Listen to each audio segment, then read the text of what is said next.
तोहर अब सुखल जाय छौ सुखल जाय छौ सुखल जाय छौ जल्दी करा ले कदबा के presented by Chopal Ji Music। जल्दी करा ले कदबा के पंडित जी कहल कई दू चार दिन में पैर जेतै भदबा के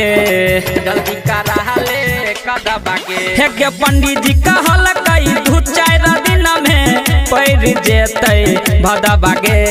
खेत तोहर अब सुखल जाय छौ सुखल जाय छौ सुखल जाय छौ हे के खेत तोहर अब सुखल जाय छौ जल्दी करा ले कदबा के खेत तोहर छौरी सुखल जाय छौ जल्दी करा ले कदबा के कदबा के कदबा के खेत तोहर अब सुखल जाय छौ सुखल जाय छौ जल्दी करा ले कदबा के हेगे खेत पहिले रोपाल छौरी बाद में करिहा आराम राम राम सूखा पैर जेतौ नहीं तो कनबे तू सुबह शाम शाम शाम कनबे तू सुबह सुन हेगे खेत पहिले रोपाल छौरी बाद में करिहा आराम सूखा पैर जेतौ नहीं तो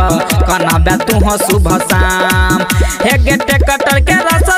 रहतौ नहीं जाय के कहै छौ यदबा गे खेत तोहर अब सुखल जाय छौ सुखल जाय छौ सुखल जाय छौ हेगे खेत तोहर छौरी सुखल जाय छौ जल्दी करा ले कदबा गे खेत तोहर छौरी सुखल जाय छौ जल्दी करा ले कदबा गे कदबा गे कदबा के खेत तोहर अब सुखल जाय छौ सुखल जाय छौ